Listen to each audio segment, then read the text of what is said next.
Hey guys, still here and welcome to Iron Conflict. If you're familiar with games like World of Tanks, Armored Warfare, War Thunder and the such, then this game is going to fit right in with the kind of playstyle that you might be familiar with. You have a vehicle, you research any kind of upgrades, and you advance to the next tech tree. How this game is different is that you're not commanding one unit, but you're commanding three at the same time. I know that with War Thunder, you can have 3 different units that you combined, and you spawn in with one. If you have enough points, you can spawn in with another after you have died. This game treats it completely different and says, nope, we're going to spawn in everything at the same time. Now, this game is definitely more arcade than the other games, the games that I just mentioned. So you're looking at a bit of faster, easier gameplay. It's not as serious. Doesn't mean it doesn't have depth, because it does. The units that you can see before you, that is this currently the Pershing, it does have an armor scheme. The armor on the front is definitely far more powerful than the armor on the back, as I only have 23mm of armor on the back and 42mm of armor on the front. So it's not like it's completely arcadey and it only has a hit point bar and that's it. No, you also have to try and fire at the side of the tank, the rear of the tank, and that way make sure that you do damage against it. But you're not commanding the tank in first-person / third-person view like you might be experienced in with War Thunder and World of Tanks. No, you're commanding this thing more as an RTS. But, well, it's a weird sort of RTS because you're commanding not 1 but 3 units, and it's very fast-paced. What can you see on the screen currently? On the left-hand side, you can see the vehicles that I currently have access to. These are Tier 1 vehicles. I got the tanks. Those are icons with a diamond signal or symbol. I have access to 2 planes, because yes, there are planes in this game. 3 planes. The FAH-1, the BA-29 and the PA-2. They all have their own role. Of course, the B-29 is the bomber. The FAH-1, I believe, is the fighter, and the PA-2 is a mix between the two. We also have infantry. And, well, how the hell does infantry combine with having an airplane in your game? Well, as the title indicates, these are scouts. And they are very good at spotting stuff for your other units to make sure that they have something to shoot at. The way that this game works is with formations. You build a formation. You could sort of compare this to a mini deck, where you pick 3 units of your own choosing and your own liking, and you make that into a formation. This means that you can have just a couple of ground units, or you can go full air. You can have an FAH-1, a BA-29, and a PA-2, or any combination of the units that you currently have available. Whether you can mix and match Tier 1 and Tier 2 vehicles, I don't know. I haven't tried that yet, because I don't have a Tier 2 vehicle yet, but I'm quite close. As for the vehicles, tech tree-wise, I'm not too sure why they're calling it desert and urban. It makes more sense to call this the US tech tree and this the Chinese tech tree. What mountain and grassland are going to be, I don't know. Might be Europe and fill in the blank. What we have in the US tech tree, or the desert tech tree if you want to look at it, we have the tank tree up here, going through the Pershing, the M60, the early M1, and then the M1A1A2 SEP. Moving to artillery, mobile artillery, all the way up to the M109A6 and the XMA297E2. No idea what that is supposed to be. We also have a ballistic missile. This is a different artillery unit, and it looks really weird, but this thing has a ton of firepower. It does a load of damage, but you trade that damage for having a massive reload of 40 seconds, which in this game is really substantial. What else do we have in the tech tree? You have towed artillery. That moves to the ballistic artillery, but you can also go from light tanks towards light tanks like the Sheridan and even the M8, or to the anti-air, the mobile anti-air cannons. Now you start out with some mobile anti-air, but you can either go through the mobile anti-air from here, so from the M118, and then end up with the MA6 linebacker or M6 linebacker, Or you can go to Mobile Air Defense Missile Systems. And these have, I think they end up with the Patriot. Yeah, I believe that's a Patriot launcher. The MEMI 104 Delta. Pretty long range, again a long reload time. And of course, you will be trying to encounter or counter enemy aircraft. Airplane-wise, FAH-1 is the start, and it ends up with the F-16 and the F-35 and the F-22 if you want to go purely air dominance. BA-29 ends up with the BA-2A, so the B-2 Spirit. And over here, we have surveillance, it's a surveillance aircraft, it's not a fighter, it's basically a mobile spotter with 0 firepower. And you move all the way up to the U-2 spy plane and the RQ-4A Reaper drone. Infantry, not too much. You start out with a scout, you end up with a scout. Maybe they're going to expand on this later, I don't know. Now, infantry, let's start with those guys. They have bottom right or bottom left-hand side.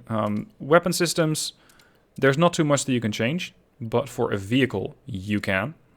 You can have the different weapon as you research the next tier. But the infantry, they have gimmicks. They have quite a lot of gimmicks. They can have a radar sensor, a suppression jammer, which blocks line of sight of the enemy, smoke grenades. They can be, and this is more of an equipment upgrade than a consumable. This is explosion proof, reduces splash damage that they might take. They can launch a UAV, which helps to spot enemy units. And as you can see, these, well, the more permanent equipment items are vastly more expensive. This is an optical telescope for 250,000 silver. You can see the amount of silver that I have top left-hand side. The same can be done for your units, such as tanks, planes, and anti-air defense, as well as rocket artillery, or artillery in general. But being a tank, it has some slightly different units, or slightly different items. Increases tank speed, reload time reducer, repair kit is a consumable, so you can repair your tank on the fly. Much of the World of Tanks community will probably be aware that you have a commander telescope, camouflage net. I mean, this stuff has been done quite a few times by different games, and they have also decided to use stuff like that in this game. What about the planes? Let's say I have the PA-2 as a reconnaissance aircraft to make sure that the M26 and MA-24 in this formation are going to be useful. They don't have any kind of firepower. They're just there to spot. I do have a better body for the aircraft that I can still research, which is going to give it slightly more hull armor. It goes from 9 to 12 millimeters. It's really not a lot. What else do I have? A power module and a vision module. That's it. This thing provides 339 meters of visual range. Upgrades or accessories. An afterburner. Not really something I would expect for a prop plane, but hey, you gotta give it a name somehow. Improved engine. We have stealthy coating, which improves concealment. Concealment on an aircraft is interesting. I don't exactly know how to read this yet, because it says that while you're stationary, which, well, let's face it, with an aircraft, you're never stationary, you gain 1.96% of something. I'm not sure exactly what these ratings are, or how I should read them. As for the rest, ammunition is not something that you have on this vehicle, but it is something that you have on the tank. And the tank has armor piercing, composite, rigid, and high explosive. Now, I do want a couple of high explosive rounds to make sure that I have capacity to deal with enemy infantry. Those can be handy. So let's save that loadout. And I'm not going to go with any upgrades because I'm almost at the next tier of tanks. And the next tier for me is going to be the MA46. This is going to require 130 research. And this is currently a free-to-play game. And I think it will remain a free-to-play game. So the way that this game makes money is you get stuff through either premium vehicles, premium consumables, stuff like that. You basically pay to progress, or pay to progress faster. Not that you cannot progress standardly, but in the games that I've played so far, I got 35 to 100 XP, I think. For reference, this thing, the MA or XMA1 costs 41,000 research XP. Now, all of these numbers can still change. You're looking at a play test. And that means that all of these numbers are probably up in the air and can definitely be changed. Now, the game, and I haven't mentioned this yet, is in a playtest, which is open. You can go to Steam, you can request access, and you can start playing pretty much right away. Link to that is down below in the description. Alright, enough with the chit-chat, let's get into a battle. Alright, after some queuing up, we have a game. Currently I'm only fighting bots, because this is a playtest. There are not many people playing it yet. And that means that the game will fill up the rest of the battle with bots. We can see on the left-hand side my team, right-hand side enemy team, and you can see for every player/bot what sort of lineup they've decided to go with. In my case, it's the M26, it's the PA-2 reconnaissance aircraft, and it's the M24 Chaffee. I'm going to try and have the Chaffee flank, I'm going to have the M26 as a straight-up unit, and we're going to go right into the battle with the M26. What you can do at the same time is command several units. I have the M26 here, I have the M24 over here, and my PA-2 is circling overhead. Now this is where, as I have mentioned, I believe at the start of the video, the game is a bit arcadey. An aircraft, as far as I know, does not circle like this, but it's a game. It's not a reality, it's not a simulator, nor is it claiming to be any of these things. So, let's have the PA-2 move up ahead, M24 and MA26, or M26 moving up here. M26 to here, and I want the I just want you here, and I want you over there. This is what I meant with it's more RTS than the other games. And it sort of has this curious blend between being an RTS and between being, well, World of Tanks and War Thunder, I guess. Between you controlling a unit and then trying to unlock more stuff. Here we got an air encounter between an L5, which is a fighter, and one of the enemy aircraft. They also have reconnaissance aircraft up. There's a B-29 incoming, which is currently getting hit by Hank's L5. The moment that a unit gets knocked out, it gets grayed out in the enemy listing, so you can sort of see what the enemy has. But we got 1, 2, 3, 4, 5, 6, 7, 8, 9, 10 players. Or, well, if you want to call it players, currently it's bots. That's 30 different units. I found that early on it can be a little overwhelming to see what the enemy has, how much they have left, what I need to be encountering, what I need to be looking out for, what potential threats there are. Now, it looks like I am taking some damage. Yeah, I got an L5 on me. Oh, that was a pretty impressive missile. The way that thing just circled around. Now, I'm getting attacked, but there's nothing I can do. I have no anti-air guns. So in this case, ideally... Oh, there we go. Here I have an anti-air gun. I need to kite this thing along with me and make sure that the enemy takes it, or that my friendlies take it down.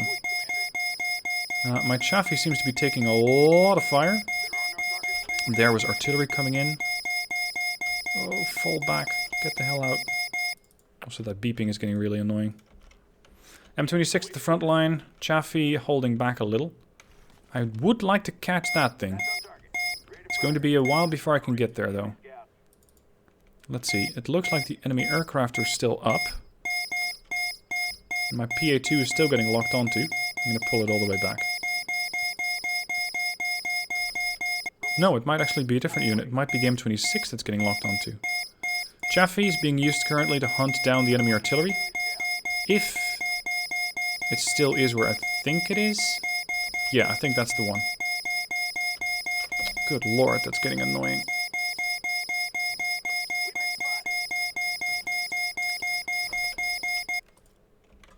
Okay, that's better. Now I can pretty comfortably take this thing out. That artillery unit has nowhere to go, and all I need to do is chase it down. So this is definitely the role of light tanks. We also have an anti-air gun over there. I'm sure that my friendly Air Force will be quite happy if I'm capable of taking that thing out. Do we have any people who have been completely wiped out yet? No. If they're completely wiped out, their whole line on the team lineup goes grey.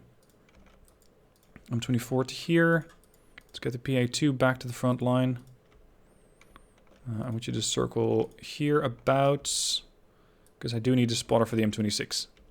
Now, bottom right hand side, you can see what sort of commands I have for this thing. Stopping, moving, rotating, reversing. I can just aim without firing, or I can cancel that aim.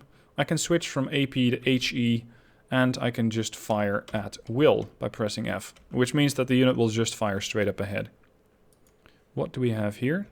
Why is there an M26 all the way out there? Or maybe more importantly, why would I care? Not my problem, not my fight. Let's have the M26, sorry, the PA2 scout out ahead. Sound quality can go up a little. I'm still trying to get a good mix between the sound levels, because that beeping when you're getting locked onto is really annoying. When one of your units seems to be getting locked onto by some sort of missile threat. What we got here? Oh, that's just something that the Chaffee can take out. That's another artillery unit. M26 can then move towards the cap. I'm going to hold right click and tell it to face the most likely threat vector. Chaffee on the way. Yeah, by the way, here. These lines are grayed out, so J. Kennedy and Randolph are out of this fight. And I think it was the M26 who took out that unit. What they still have left is another MA-114, a C-58, a Pershing, which is probably this one. So it's time to reorient that tank, make sure I don't get detected. And maybe I can keep an eye on it with the aircraft. Oh, narrowly took a hit with the Chaffee. There goes the Chaffee. Chaffee against the Pershing, not a good matchup. The Pershing is trying to run away, and in the meanwhile, we're trying to cap their base. You can see over here, it's quite small, but you can possibly see it, how much time it still has left before it gets capped, which is 48 seconds, 45, 44, 40, etc. What can still counter me? 3 Pershings. Fortunately, I still have a friendly Pershing here, and I have a C-58, which I believe is a light tank. That almost looks like, was that a T-34? T-44? It's nothing too advanced anyway. Oh, here is that other tank, which is full health.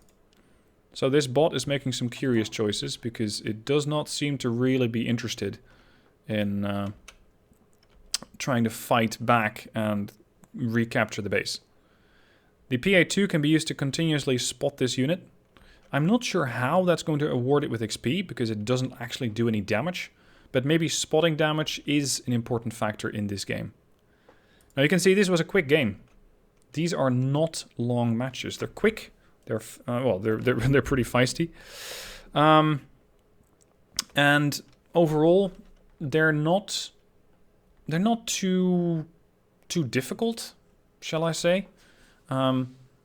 It's a nice, comfortable game to play. That's what I like about it. Now, something that I have found is that if you are playing with bots, the bots don't seem to get counted for any direct damage. Players do. So I was the only player currently in this lineup, but then again, the playtest has just gone live today.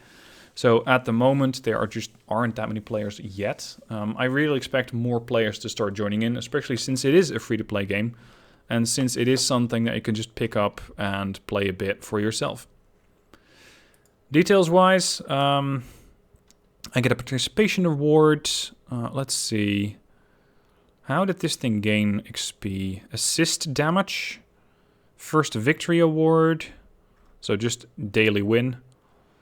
In total it got 36 experience. But it seems like spotting damage. Spot enemy units. Well, okay. I was spotting the enemy Pershing, but nobody was firing at it. So I probably didn't get any assist damage that way. Anyway, once you have some experience, you can go into the tech tree, you can go into the vehicle that you have the experience on, and you can spend the experience on getting additional upgrades for your vehicle. Much like you are probably known for, or probably know from other games. I have already upgraded the Pershing before I started the video. I can also upgrade this thing. Earn points by advancing modules to research the next unit. So I can spend 10 points here on the body and 5 points there on the wing. And then I can research the PA2F if I have enough experience, which I currently do not. I have 21 experience here, and I need a bit more in order to research the next tier of surveillance aircraft. Now, we have tried the ground forces. Now let's go with a complete air wing. So I'm going to go with the FAH-1, the B-29, and the PA-2. Let's make sure that these guys are ready for a fight to deal with sky control. I don't really have too much that I can upgrade because I haven't used this fighter yet. Let's see. Ability, able to release decoy flares to counter heat-seeking weapons. What were they using on me, by the way? Homing missiles. There. Able to fire homing missiles at targets. Or air-to-air missiles. You can have all three. So I can say I want homing missiles, I want air-to-air missiles, and I want air-to-ground missiles. This way, you can still have your aircraft contribute to a fight on the ground. So what I want to do is just equip all of them, but that means that I'll not be able to buy any, or rather equip any of these things. Done. I also want to check out the B-29 and see if I still have anything for that. Not really. This, however, could be useful for the B-29. Just disruptor, basically chaff, I think, to make sure that I don't get, or well, in that case it would be chaff, it would be flares, to make sure I don't get hit by air-to-air missiles. Alright, that's the lineup. Let's join the battle and try it out. Alright, battle loading in. I can see that Evan also has an air-to-air, or rather an aerial loadout. The other players in the enemy team seem to have a mixed loadout. So it doesn't really look like I need to be focusing on any one particular guy, but I do want to clear out the FAH-1. That's their fighter. And this, by the way, is infantry, fighter 1. It is not actually an anti-air unit or an air-to-air unit. I'm also seeing some other FAH-1s. Yep. We're starting on the left, moving towards the right this time. I have the BA-29, which can drop, or which can use the disruptors to counter heat-seeking weapons, the PAH-2, and the air-to-air missiles. The homing missiles, these are the air-to-air, and these are the air-to-ground. I'm not sure how a homing missile differs, but okay. Okay. I'm going to lead with the fighter. I also have some assistance from the L5s, which is, from what I understand, just the Chinese variant. Nothing too more extraordinary than that. I do need to keep an eye on what their anti-air guns are doing, which I believe are the ZGP-55s. So ideally I'd stay a little bit behind those L5s.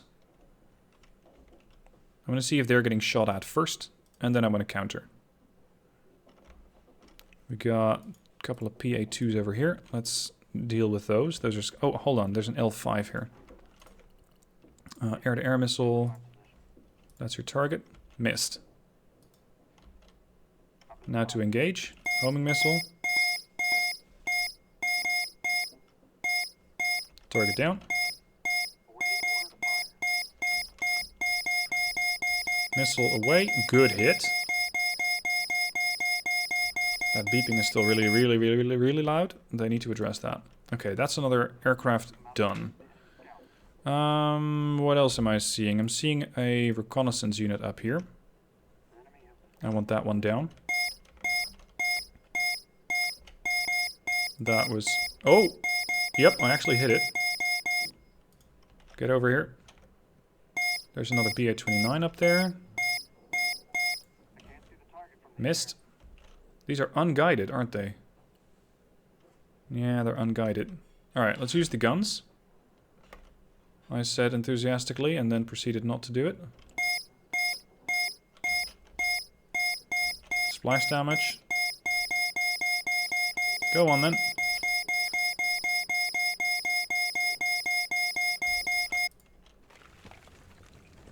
Bit of shot damage, and there we go. The BA-29 is down. Now for the fighter. Good. Now I should be able to start dealing with these guys.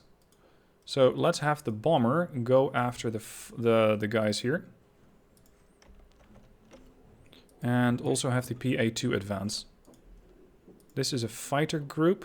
I probably can't lock onto a fighter group, but I can lock onto that FAH-1. Missile away. Oh, it wasn't locked on yet. Whoa, it is locked on. Sort of.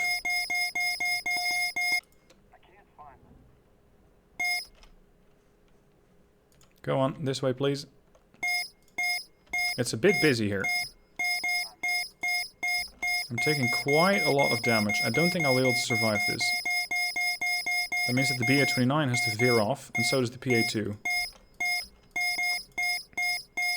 Yeah, this thing is definitely not going to survive.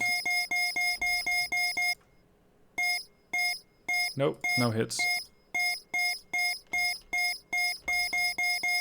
Yep, they shot down my FAH-1. The PA-2 is also getting locked onto. Good lord, that noise is annoying. Okay, that's not it. Fuck me, what is that?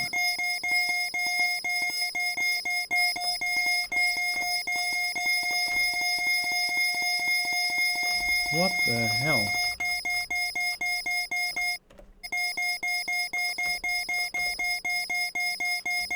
Jeez, I can't think with that noise. They really need to address that shit. Because I was messing around with the controls, I did not have any kind of time to deal with the actual threat. So I lost my PA2 and my B-29 down to 17 hit points. Lovely. And by some miracle, I am still getting locked onto. Because there is still something up ahead. Do they have any ground forces? Oh, hold on. Our base is getting captured. Maybe I can deal with that. Not that the B-29 is particularly fast, but it might just be able to do enough against that. Okay, that's the flares.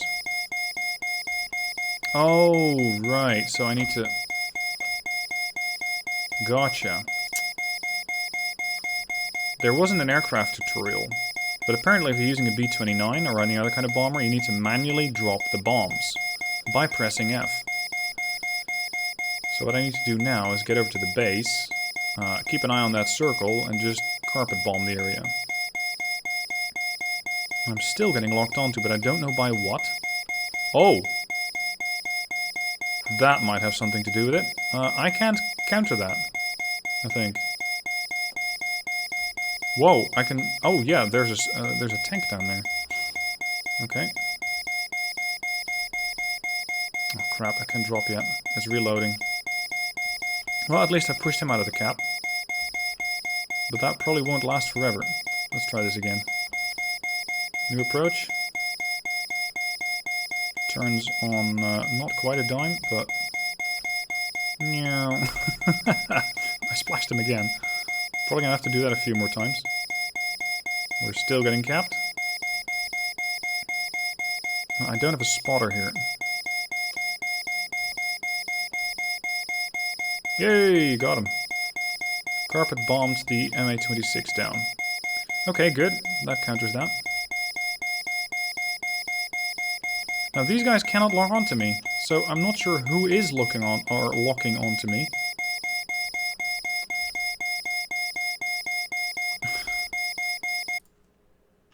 Ah, finally. Did somebody... Oh, shit. There we go. That was the threat.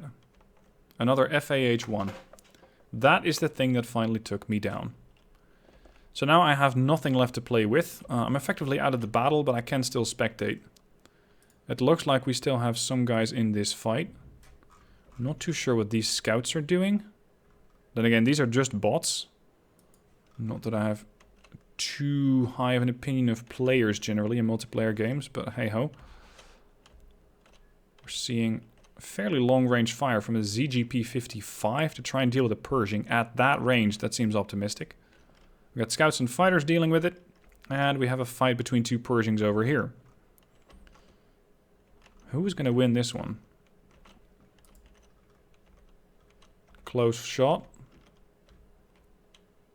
Uh-oh. You got shot on the side. Don't turn your side. Yeah, you're done. Looks like this might be a loss. The fighters are getting hit by the Pershing.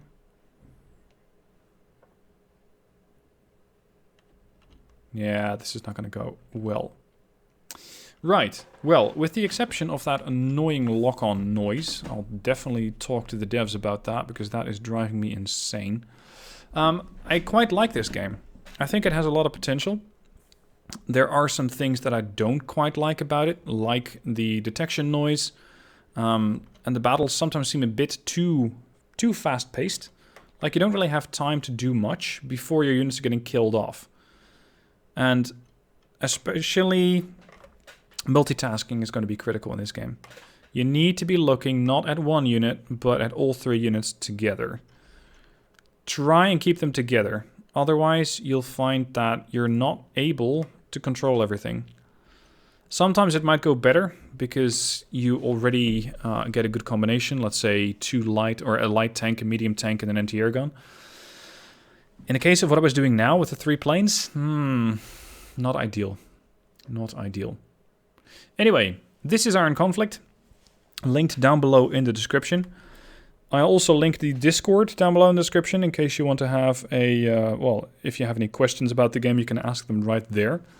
You can also post them in the questions down, or sorry, in the comment section. I'm not sure if the devs are going to be watching the video, but I will link it to them and maybe they can have a look and answer some of your questions there. Is this game a real contender for War Thunder, Armored Warfare, World of Tanks, and other games like that? Somewhat. But it does do some things very, very different, which might be very appealing for some and utterly unappealing to others. It's just a different game with design elements that you might recognize from other games. Anyway, that's all for today. Let me know what your thoughts are on Iron Conflict. I'll definitely be covering it a bit more as we develop. And, well, I shall see you guys soon for the next video.